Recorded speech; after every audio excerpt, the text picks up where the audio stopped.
ജന്മാദ്യസ്ഥേതുന്യാദിതരതച്ചാർത്തേഷവിജ്ഞസ്വരാട് തേനേ ബ്രഹ്മഹൃദായ ആദികവേ മുഖ്യന്തിയത്സൂരയ തേജോ വാരിമൃതാം മേധാവിനിമയോ യത്രത്തിസർഗോമുഷ ധാംനാസേന സദാ നിരസ്തകുഹകം സത്യം പരം ധീമഹി. നമസ്കാരം. സനാതനധർമ്മ സംഹിതകൾ പങ്കുവയ്ക്കാനായുള്ള ചാനലായ നാദശ്രീയിലേക്ക് എല്ലാവർക്കും സ്വാഗതം. ഏറെ ചാനൽ സബ്സ്ക്രൈബ് ചെയ്യാനും ലൈക്ക് ചെയ്യാനും ഓർമ്മപ്പെടുത്തിക്കൊള്ളുന്നു. ശ്രീമദ് ഭാഗവതത്തിൽ 1-ാമത്തെ സ്കന്ധത്തിൽ 11-ാം അധ്യായം 22 ശ്ലോകമാണ് നമ്മൾ പറഞ്ഞു വെച്ചത്. ദ്വാരകയിലേക്ക് പ്രവേശിക്കുന്നതായിരിക്കുന്ന ഭഗവാൻ തന്നെ സ്വീകരിക്കാൻ എത്തിയിരിക്കുന്ന വലിയ ജനാവലിയെ എല്ലാവരെയും പരിഗണിച്ചു. ഒറ്റ ആളെ പോലും പരിഗണിക്കാതിരുന്നില്ല. ജാതിയോ അല്ലെങ്കിലുള്ള കാര്യങ്ങളോ ജന്മം കൊണ്ടുള്ള ശ്രേഷ്ഠത ഒന്നും നോക്കാതെ സർവേഷാം മാനമാതത എല്ലാവരെയും തിരിച്ച് അഭിവാദനം ചെയ്തു. ഭഗവാന്റെ സോഷ്യലിസമാണ്. ഉച്ചനീചത്വങ്ങളൊന്നും ഭഗവാൻ കണക്കാക്കാണ്ട് എല്ലാവരെയും പ്രത്യഭിവാദനം ചെയ്തു. സ്വയം 23-ാമത് സ്വയം ച ഗുരുബിർ വിപ്രൈ സദാരേത്തവിരേരഭി ആശീബിർ ഉദ്യമാനോന്യർ വന്ദിവിച്ചാവിശത്പുരം. ഗുരുഭി ഗുരുക്കന്മാരാലും വിപ്രൈ ബ്രാഹ്മണരാലും സദാരേ തവിരേ അഭി പത്നിമാരോടും വൃദ്ധന്മാരോടും കൂടി അന്യേ വന്ദിഭി മറ്റ് അന്യന്മാരായ മറ്റുള്ള വന്ദികളാൽ തുതിക്കുന്നവർ ദൂതമാഗത വന്ദികൾ എന്നാണ് പറയുക. ഭഗവാനെ സ്തുതിക്കുന്നവരെ വന്ദികൾ എന്ന് പറയുക. വന്ദിഭി അവരാലും ആശീർബി ആശിസ്തുകളോടുകൂടി യോജിപ്പിക്കപ്പെട്ട യുജ്യമാന ആശിസ്തുകളോടുകൂടി അതായത് ആശംസിച്ചിട്ട് പുരം അഭിഷത്ത് പുരത്തെ പ്രവേശിച്ചു. വയസ്സായ ഓരോ വൃദ്ധന്മാരുണ്ട്, പത്നിമാരുണ്ട്, ബ്രാഹ്മണരുണ്ട്. അവരെല്ലാം ആ മംഗളത്തോടുകൂടി ആശീവർ യുജ്യമാനോ അന്യർ വന്ദിപ്പിച്ച വിശത്പുരം ആ പുരത്തിലേക്ക് പ്രവേശിപ്പിച്ചു. സ്വയം ച ഗുരുബിർ വിപ്രേഹി ഗുരുക്കന്മാർ വിപ്രന്മാരൊക്കെ ഉണ്ട് അവിടെ. എല്ലാവരും ചെയ്യുന്ന ആശീർവാദങ്ങൾ സ്വീകരിച്ചുകൊണ്ട് അനുരൂപ എന്ന് പറഞ്ഞു. ഒരിക്കൽ ഭഗവാനെ ഇപ്പം ഇവർ അനുഗ്രഹിക്കേണ്ട കാര്യമുണ്ടോ? അവരുടെ അനുഗ്രഹം ഭഗവാന് വേണോ എന്ന് ചോദിച്ചാൽ വേണ്ട. പക്ഷെ സ്ഥാനം മനുഷ്യൻ അവതാരമായതുകൊണ്ട് കൃഷ്ണൻ താഴെ ഒരു മീതേന്നാണല്ലോ. അതുകൊണ്ട് അവരാൽ അനുഗ്രഹിക്കപ്പെട്ടുകൊണ്ട് ആ ദ്വാരക പട്ടണത്തിൽ പ്രവേശിച്ചു. രാജമാർഗംഗതേ കൃഷ്ണേ ദ്വാരകായ കുലസ്ത്രീയ ഹർമ്യാണ്യാരുരുഗുരു വിപ്ര തദീക്ഷണ മഹോത്സവ. നഗരത്തിലേക്കാണ് കേട്ടോ പ്രവേശിച്ചത്, രാജധാനിയിലേക്ക് എത്തിയിട്ടില്ല. കൃഷ്ണേ രാജമാർഗം ഗതേ പ്രധാന പാതയിലേക്ക് എത്തി.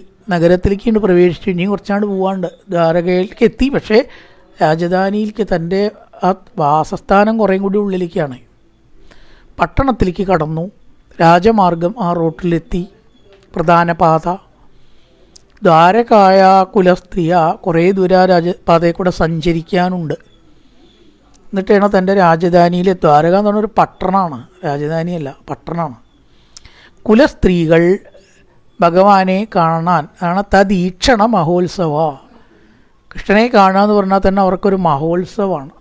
ആ ഉത്സവം ആസ്വദിക്കാനായിട്ട് അവനെ കാണുന്നതിൽ ഉത്സവപ്രതീതി കൊള്ളാൻ വേണ്ടിയിട്ട് എന്ത് ചെയ്തു? വിപ്ര എന്ന് വിളിക്കുകയാണ് ശൗനകാദികളെ. അവരൊക്കെ വിപ്രത്തിലാണ് പെടുത്തിയിരിക്കുന്ന മഹർഷിമാരെ. ഹർമ്യാണി ആരുരുഹു കെട്ടിടങ്ങളുടെ മുകളിൽ കയറി നിന്നു. ചില കെട്ടിടങ്ങളിൽ മുകളിലൊരു വരാന്തയൊക്കെ ഉണ്ടാവും ഇല്ലേ, ടെറസ് പോലെയുള്ള ഭാഗങ്ങളുണ്ടാവും. താഴെ നിന്നാൽ കാണില്ല, കാരണം മുമ്പിലൊക്കെ ആളുകൾ, അത്ര ആളുകളുണ്ട്. അപ്പം അതുകൊണ്ട് അവർ കെട്ടിടത്തിൻ്റെ മുകളിൽ കയറി. പ്രാസാദ ശിഖരാരൂഢാണ് ചില ദിക്കിൽ പറയണേക്കാം. രാജമാർഗംഗതേ കൃഷ്ണേ ദ്വാരകായ കുലസ്ത്രീയ ഹർമ്യാണ്ണി ആരുരുഹുർ വിപ്ര. അവിടെ 2 രു ഉണ്ട്. ചെല്ലുമ്പോൾ ആരുഹുർ എന്ന് ചെല്ലണത് ആരുരു തന്നെ ചെല്ലണം. ആരുരുഹു ഹർമ്യാണ്ണി ആരുരുഹു വിപ്ര തദീക്ഷണ മഹോത്സവ. ആ കാണുന്ന മഹോത്സവ പ്രതീതി ആസ്വദിക്കാനായിട്ട് കെട്ടിടത്തിൻ്റെ മുകളിൽ സ്ത്രീകൾ കയറി. എന്താ ഭഗവാനെ കാണാൻ ഉള്ള പ്രത്യേകത പറയുക? നിത്യം നിരീക്ഷമാണാനാം യഥഭിദ്വാരകൗകസം ന വിതൃപ്യതി ദിശ ശ്രിയോ ധർമാംഗമച്യുതം. അച്യുതൻ്റെ വിശേഷണമാണ് ശ്രിയ ധർമാംഗം. ശ്രീദേവിയുടെ ഇരിപ്പിടമായ ശരീരം. അത് മാത്രം പോരെ, ഭഗവാന് സൗന്ദര്യവും ആകർഷകത്വവും ഉണ്ടാവാൻ ഈ ഒരൊറ്റ കാര്യം മതി. ശ്രീദേവി എവിടെ ഇരിക്കണമെന്ന് ചോദിച്ചാൽ ഭഗവാന്റെ മാറത്താണ്. ശ്രീദേവി ഉള്ള ദിക്കിലെ ഐശ്വര്യത്തിന് വേറെ വല്ലതും വേണോ? ഇനി ശ്രീദേവിയുടെ ഇരിപ്പിടമായിരിക്കുന്ന ആണ്. കൃഷ്ണനെ ഭജിച്ചാൽ ലക്ഷ്മിയെ വേറെ ഭജിക്കേണ്ട ധനം ഉണ്ടാവാൻ എന്നാണ് പറയണം. നാരായണീയത്തിലൊക്കെ 2ാമത്തെ ദശകത്തിൽ 1-2 ശ്ലോകം അത് ഉപയോഗിച്ചിട്ടുണ്ട് ഭട്ടേരിപ്പാട്. ലക്ഷ്മി സ്ഥാപക രാമണീയക ഹൃദയ എന്നൊക്കെ പറഞ്ഞിട്ടേ അങ്ങേ ഭജിച്ച ഗുരുവായൂരപ്പ, പിന്നെ വേറൊരു ഭജനം എന്തിനാ വേറെ? ശ്രിയ അച്യുത, ശ്രീദേവിയുടെ ഇരിപ്പിടമായിട്ടുള്ളതും ശരീരത്തോടു കൂടിയ കൃഷ്ണനെ നിത്യം നിരീക്ഷമാണാനാം, ഇവിടെ പറയണ എന്നും കണ്ടുകൊണ്ടിരിക്കുന്നവനാണെങ്കിലും ദ്വാരകൗകസ, ദ്വാരകാവാസികളുടെ ദൃഷ്ടികൾ മതി വരുന്നില്ല, തൃപ്തി വരുന്നില്ല. നമ്മുടെയൊക്കെ സ്ഥിതി നേരെ തിരിച്ചാൽ നമ്മളെ കുറേ ദിവസം ഇവിടെ ഇല്ലാച്ചാൽ നമ്മൾ വന്നാൽ ഒരു സ്നേഹമൊക്കെ കാണിക്കില്ലേ? വീട്ടിലുള്ളവർ കുറേ ദിവസമായി അല്ലേ പോയിട്ട്, അച്ഛനോ ഏട്ടനോ ഭർത്താവോ ആരാച്ചാൽ നമ്മൾ പോയിട്ട് എത്ര ദിവസമായി അങ്ങനെ എങ്ങനെയെന്നൊക്കെയാവും. പക്ഷേ വൈകുന്നേരം ആകുമ്പോഴേക്കും പാട് മാറും അല്ലേ? പിറ്റേ ദിവസം ആകുമ്പോഴേക്കും എന്താ നിങ്ങളിങ്ങനെ ഇരിക്കണ, പിന്നെ നമ്മളെ കണ്ടുകൂടാ. എന്നാ നമ്മുടെയൊക്കെ അവസ്ഥ. കുറേ ദിവസം കാണാതിരുന്നാൽ ഒരു സ്നേഹമൊക്കെ കാണും, പിന്നെയോ അത് കുറഞ്ഞു കുറഞ്ഞു വരും.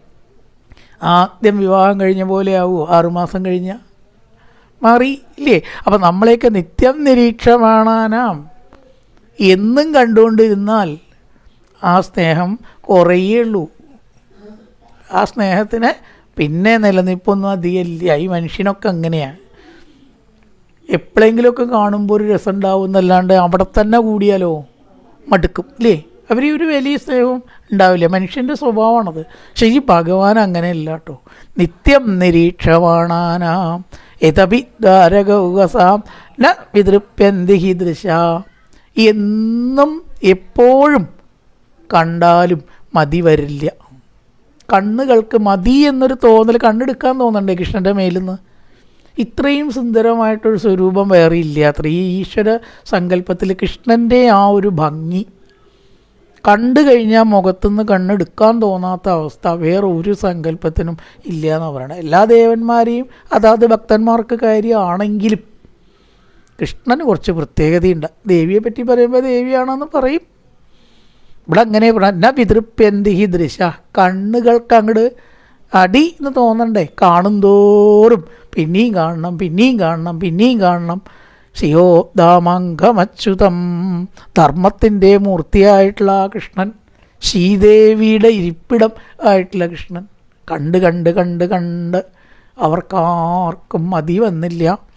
ശ്രിയോ നിവാസോ യസ്യോര പാനപാത്രം മുഖം ദൃശാം ബാഹവോ ലോകപാലാനാം സാരംഗാണാം പദാംബുജം. ആ ഭാഗവത്തിൻ്റെയൊക്കെ ആ ഭംഗി നോക്കൂ. യാതൊരുത്തൻ്റെ യസ്യ ഉര മാറിടം, ശ്രീദേവിയുടെ നിവാസസ്ഥാനം. വേറെ ഏതെങ്കിലും മാറത്ത് ശ്രീദേവി ഉണ്ടോ? ആരുടെ മാറത്തുമില്ല. ഭഗവാന്റെ മാറത്താണ് എല്ലാ അഷ്ടൈശ്വര്യസിദ്ധിയുടെയും വിളനിലമായിട്ടുള്ള ലക്ഷ്മി കൂടി. ഇതൊക്കെ ഇവിടെ കൂടാൻ പറ്റിയ സ്ഥലം വേറെ എത്ര ആളുടെ മാറിടുണ്ട്? അവിടെ ഇന്നും ദേവി കൂടിയില്ല. പിന്നെയോ ഏതൊരു ഭഗവാന്റെ മാറിടമാണ് ശ്രീദേവിയുടെ ഇരിപ്പിടമായി തീരുന്നത്? മുഖം ദൃശാം പാനപാത്രം. മുഖം മറ്റുള്ളവരുടെ കണ്ണുകൾക്ക് പാനപാത്രമാണ്. എന്തുകൊണ്ടാണ് കുടിക്കലെ? കണ്ണുകൊണ്ടാണ് എന്ന് മാത്രം. അതാണ് നമ്മൾ വായിലേക്ക് ഒഴിച്ചിട്ടല്ലേ കുടിക്കുക. ഇതങ്ങനെയല്ല, കണ്ണുകൊണ്ട് ഇങ്ങനെ കുടിക്കാനുള്ള പാത്രമാണ് അത്രേ ഭഗവാന്റെ മുഖം. ഏതൊരു ഭഗവാന്റെ മാറിടമാണ് ശ്രീദേവിയുടെ ഇരിപ്പിടമായിരിക്കുന്നത്? ഏതൊരു ഭഗവാന്റെ മുഖമാണ് മറ്റുള്ളവരുടെ കണ്ണുകൾക്ക് കോരിക്കുടിക്കാനുള്ള പാത്രമായി തീരുന്നത്? ബാഹവ ലോകപാലാനാം. ഇനി പറയണ കൈകൾ ലോകപാലന്മാരുടെ വാസസ്ഥാനം. ഭഗവാന്റെ കൈകൾ ലോകപാലന്മാരുടെ വാസസ്ഥാനമാണ്. കൈകളാണ് ലോകപാലന്മാരാണ് വിരാട് പുരുഷനിൽ കൈകൾ എന്ന് പറയുന്നു എന്നാണ് ഇപ്പോൾ ഇവിടെ സൂചന.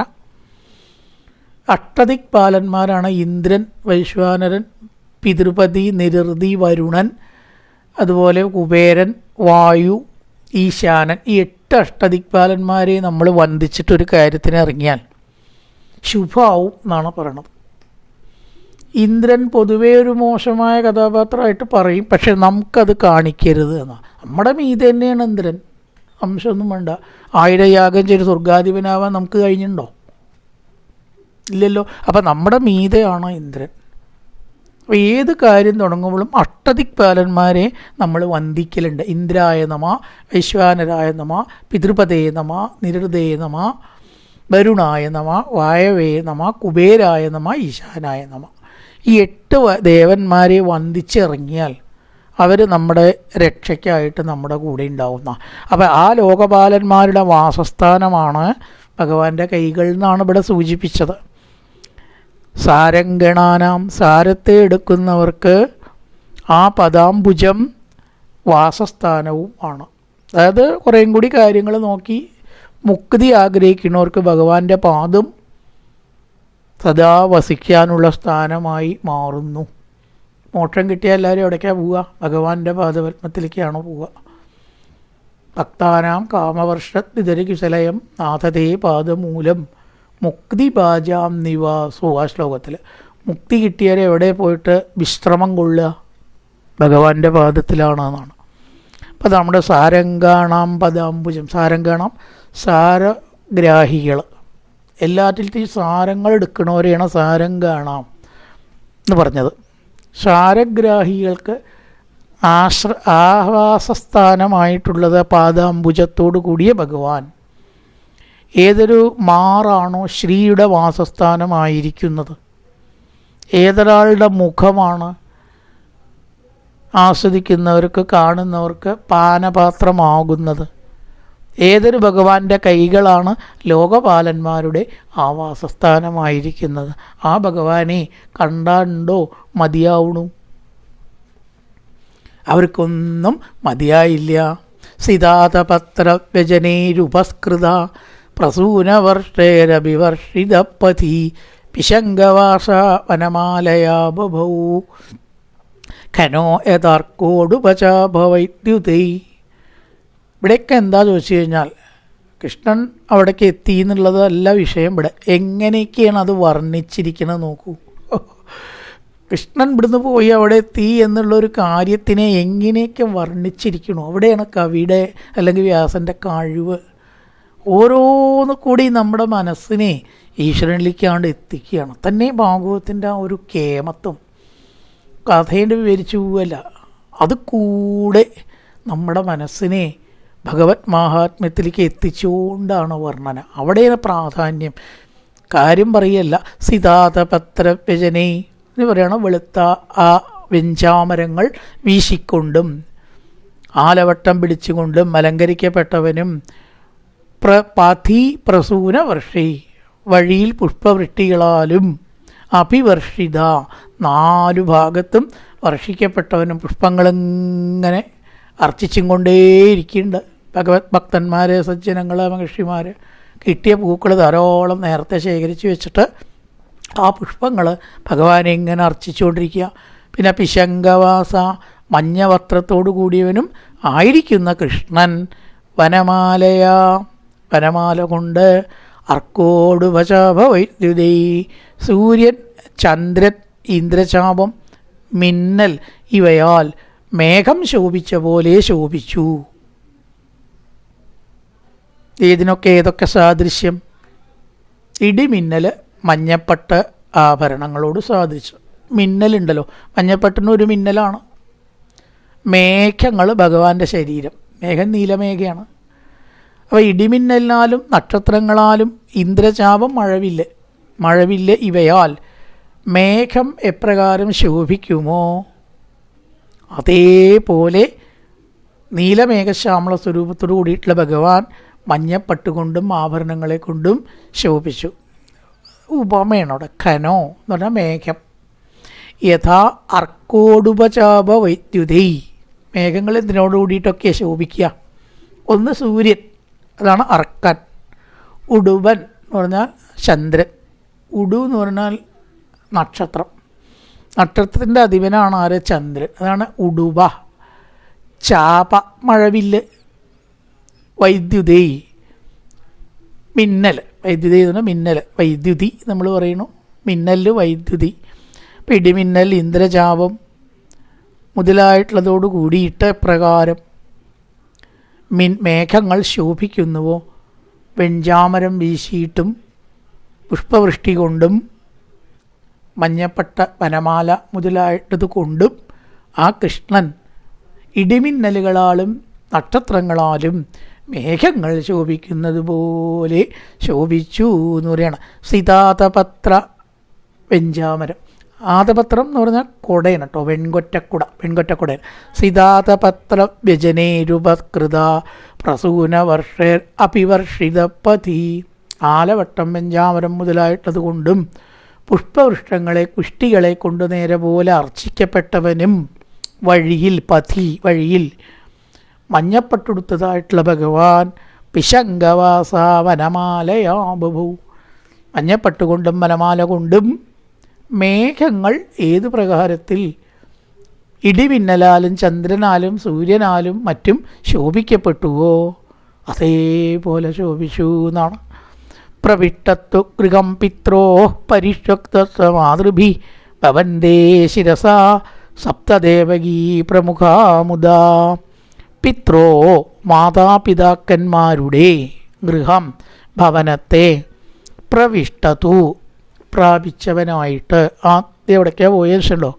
അച്ഛനമ്മമാരിക്കുന്ന സ്ഥലത്തേക്കാണ്. തൻ്റെ അന്തഃപുരത്തിരിക്കോ പത്നിമാരെ കാണാൻ അത്താണ് ഭഗവാൻ. മാതാപിതാക്കന്മാരെ കണ്ടിട്ടല്ലാണ്ട് വേറൊരു കാര്യമില്ല. ഭഗവാൻ ധർമ്മം പറയല്ല, അനുഷ്ഠിച്ച് കാണിച്ചു കൊടുക്കും. ഒന്ന് പറയുക, വേറൊന്ന് പ്രവർത്തിക്കുന്ന ആളല്ല എന്ന് എത്രയോ ദിക്കിൽ വേണ്ട. അഹം ധർമ്മസ്യ വക്താരം കർത്താ തദനു മോദിത. പറയണ ആൾ മാത്രമല്ല കേട്ടോ നാരദ, ഞാനത് ചെയ്യും കൂടിയും ചെയ്യും എന്ന് ദശമസ്കന്ധത്തിലൊരു അധ്യായത്തിൽ പറഞ്ഞിട്ടുണ്ട്. നാരദൻ ഗ്രാഹസ്ഥ്യം കാണാൻ പോയപ്പോഴേ. അപ്പം അതിവിടെ പറയണം, പിത്രോ ഗൃഹം പ്രവിഷ്ട. കുറേ കാലമായിട്ട് പത്നിമാരെ കാണാതിരിക്കുകയില്ലേ, എന്നാൽ പത്നിമാരെ നേരെ കണ്ടല്ലേ. അതല്ല ചെയ്തത്. പിത്രോ, അവിടെ പിത്രോ എന്ന് പറഞ്ഞാൽ അമ്മയും അച്ഛനും പൊതുപദമാണ്. പിതൃക്കൾ എന്ന് പറഞ്ഞാൽ സ്ത്രീയും പുരുഷനും അമ്മയും അച്ഛനും ഒക്കെ പെടും. കോമൺ ടേമാണ് പിതൃക്കൾ, അച്ഛൻ എന്ന് മാത്രമല്ല. പിത്രോ മാതാപിതാക്കന്മാരുടെ ഗൃഹത്തെ പ്രാപിച്ചിട്ട് സ്വമാതൃഭി തൻ്റെ അമ്മമാരാൽ ആലിംഗനം ചെയ്യപ്പെട്ടവനായിട്ട്. ആദ്യ അമ്മമാരെയാണ് കണ്ടത് ദേവകീൻ്റെ അവിടെ.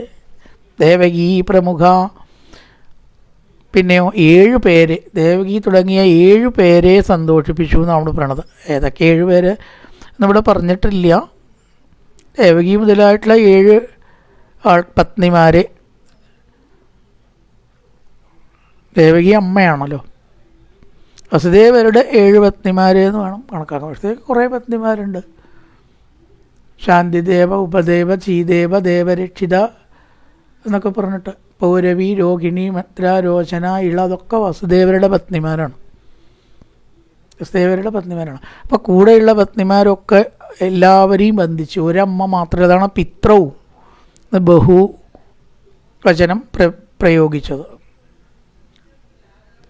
പിത്രോ പരിഷ്വക്ത സ്വമാതൃഭി പ്ലൂരലാണ്. എല്ലാ അമ്മമാരെയും വന്ദേ ശിരസ വന്ദിച്ചു. സപ്തദേവകി പ്രമുഖ മുത. ദേവകി തുടങ്ങിയ 8 പത്നിമാരെ, വസുദേവൻ്റെ പത്നിമാരെ കേട്ടോ, ഭഗവാന്റെ അമ്മ സ്ഥാനമാണല്ലോ, അവരെയൊക്കെ വന്ദിച്ചു, ആലിംഗനം ചെയ്തു. താ പുത്രമംഗമാരോപ്യ സ്നേഹസ്നുതപയോധരാ ഹർഷവിക്വലിതാത്മാന ശിശുജുർ നേത്രജേർജലൈ. കണ്ണിൽ നിന്ന് വെള്ളമൊഴുക്കി തറ കാലായി കൃഷ്ണ കണ്ടിട്ട്. സ്നേഹസ്നുതപയോധര, സ്നേഹത്താൽ ഒഴുകിയ മുലപ്പാലോട് കൂടിയിട്ട്. മുലപ്പാൽ ചൊരുന്നു അവർക്ക്, അമ്മമാരല്ലേ. ആ ഒരു സ്നേഹം കൊണ്ട് മുലപ്പാൽ ചൊരുന്നു. സ്നേഹസ്നുതപയോധര, സ്നേഹത്താൽ ചുരുക്കപ്പെട്ട പാലോട് കൂടിയിട്ടും. ഹർഷവിക്വലിതാത്മാന, സന്തോഷം കൊണ്ട് പരവശമായ മനസ്സോടു കൂടി. മുലപ്പാൽ ചൊരുന്ന അവരെല്ലാം അവർ പുത്രനെ അംഗം മടിയിൽ കയറ്റിയിരുത്തി. അംഗത്തെ ആരോപ്യ മടിയിലേക്ക് കയറ്റി കണ്ണിൽ നിന്നും വെള്ളം ഒഴുകി. അതൊക്കെ ഭഗവാന്റെ ശിരസിൽ വീണു. അമ്മമാർക്ക് എപ്പോഴും കുട്ടികൾ തന്നെയാണ്. അല്ലെങ്കിൽ കലക്ടറായാലും മന്ത്രി ആയാലും നീ എവിടേക്കാണ് പോകണമെന്നേ ചോദിക്കുള്ളൂ അല്ലേ. സാറെന്ന് പറയുമോ? കലക്ടറാണോ വിചാരിച്ചിട്ട് അമ്മമാർ നീ എപ്പോഴാണ് പോണ, നീ എന്നാ വരണം? അവർക്ക് ആ കുട്ടികൾ തന്നെ അല്ലേ ആരായാലും അല്ലേ. എത്ര വലിയ ആളായാലും അമ്മയ്ക്ക് മക്കൾ കുട്ടി തന്നെയാണ്, മക്കളാണ്. ഇപ്പോഴൊക്കെ ഭഗവാൻ ലോകത്തിൻ്റെ മുഴുവൻ നാഥനാണെന്നൊക്കെ പണ്ടോ അവരാലോചിക്കണം. ഹർഷവിക്വലിതാത്മാന സന്തോഷത്തോട് കൂടിയിട്ട് മുലപ്പാൽ ചൊരുന്ന് എന്ത് ചെയ്തു? ശിശുചുർനെത്ര ജലേ ഇവിടെ പറയണം അംഗമാരോപ്യ മടിയിലാണ്ടിരുത്തുകയാണ് കൃഷ്ണനെയൊക്കെ. മടിയിലിരുത്തി അവരുടെ കണ്ണിൽ നിന്നുള്ള ജലം കൊണ്ട് കൃഷ്ണനെ നനച്ചു. പുത്രം അംഗമാരോപ്യ സ്നേഹസ്നുതപയോധര മുലപ്പാൽ ചൊരുന്ന് ഹർഷവിക്കുലിതാത്മാന ശിശുചുർ നേത്രദീർജലേ കണ്ണീരുകൊണ്ട് അവരെ നനച്ചു. അതാ വിശേഷഭവനം സർവകാമമനുത്തമം പ്രാസാദ എത്ര പത്നീനാം സഹസ്രാണി ഷോഡശ. അതിനുശേഷമാണ് പത്നിമാരുടെ അടുത്തേക്കുള്ള പോക്ക്. ഇനി അവിടുത്തെ കോലാഹലം എന്താ പറയാൻ പോണു? 16,108 പത്നിമാരുണ്ട്. അനന്തരം അഥ, അതിനുശേഷം ഈ അഥ എന്നുള്ളതിന് ഒരുപാട് അർത്ഥമുണ്ട് കേട്ടോ. ഒരു മംഗള ശബ്ദമാണത്. അഥ പ്രഥമോധ്യായ, അഥ അഷ്ടോത്തര സ്തോത്രം എന്നൊക്കെ പറഞ്ഞാൽ അവിടെ അർത്ഥം ഇനി അല്ലെങ്കിൽ അർത്ഥമല്ല, മംഗളസൂചകമാണ് ഈ അഥ. അതാണ് ഈ അഥ അഷ്ടോത്തരം, അഥ ഗോപികാഗീതം, അഥ ദീതിയോധ്യായ.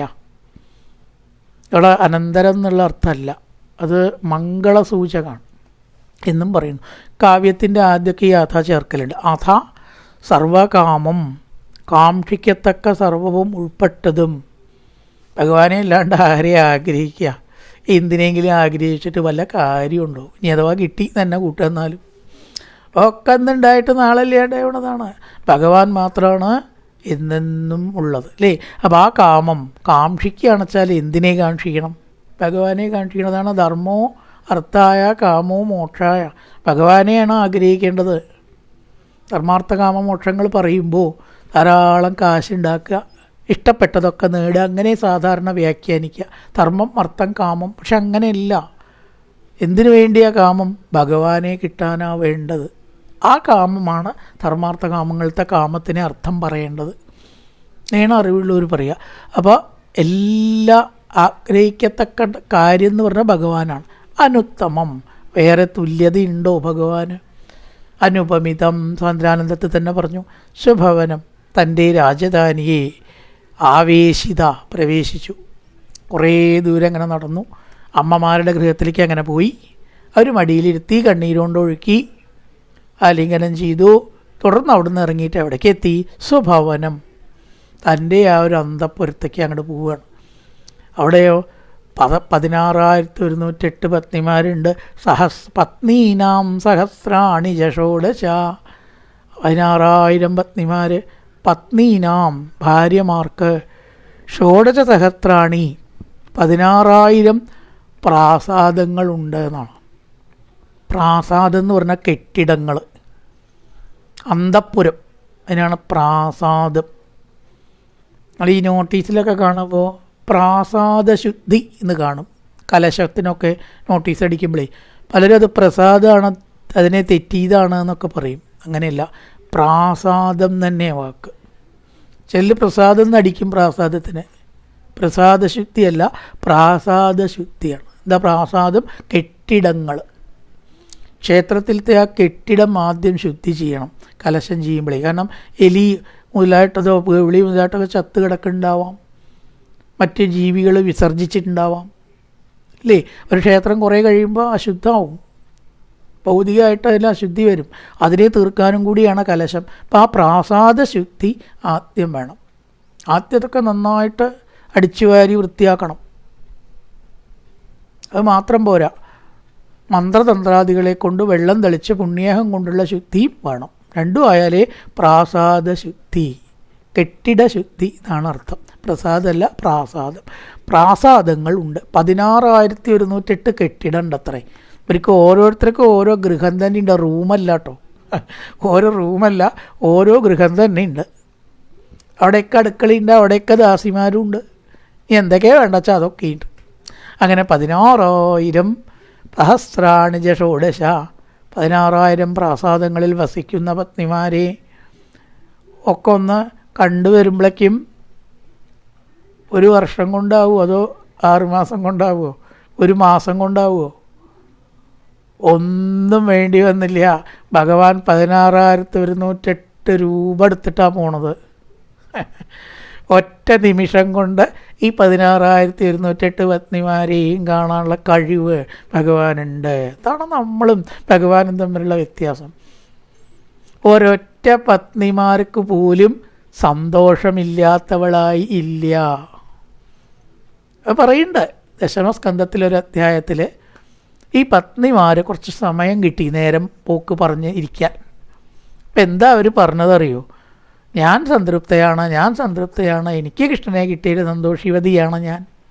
ഒരാൾ പോലും അതൃപ്തി പറഞ്ഞില്ല. നമുക്കൊരു സ്ത്രീയെയും കൂടി സന്തോഷിപ്പിക്കാൻ കഴിയുന്നില്ല. ഉണ്ടോ? ഒരു വേണ്ടതൊക്കെ ചെയ്തു കൊടുക്കാൻ നമുക്ക് പറ്റുന്നില്ല. നമ്മൾ അപൂർണരാണ്. പക്ഷേ ഭഗവാൻ ഈ 16,108 സ്ത്രീകളെ ഒപ്പം സന്തോഷിപ്പിച്ചു. അതുകൊണ്ട് ഇവർക്ക് 6 മാസവും വേണ്ട, 1 മാസവും വേണ്ട, മണിക്കൂറുകളും വേണ്ട, ഒറ്റ സെക്കൻഡിലാണ് ഈ 16,108 സ്ത്രീകളുടെ അന്തഃപുരത്തിൽ ഭഗവാൻ 16,108 രൂപം സ്വീകരിച്ചിട്ട് കയറി. അതാണ് ഭഗവാന്റെ മാഹാത്മ്യം. അതാവിശ്വഭവനം സർവകാമമനുത്തമം, ഉപമയില്ലാത്തതായ തൻ്റെ ഗൃഹം പ്രാസാദായത്ര പത്നീനാം സഹസ്രാണി ഷോഡശ. 16,108 അന്തഃപുരത്തിൽ ഭഗവാൻ സെക്കൻഡ് വെച്ചിട്ടാണ് കയറിയത്. ഇനി അവരുടെ ആ ഭഗവാനോടുള്ള ഭാവോ പത്ന്യപതിം പ്രോഷ്യ ഗൃഹാനുഭാഗതം വിലോക്യ സഞ്ജാത മനോമഹോത്സവ ഉത്തത്തുരാരാൽ സകസാസനാശയാൽ സാഗം ഹൃദയർ പീഡിതലോചനാനനാ.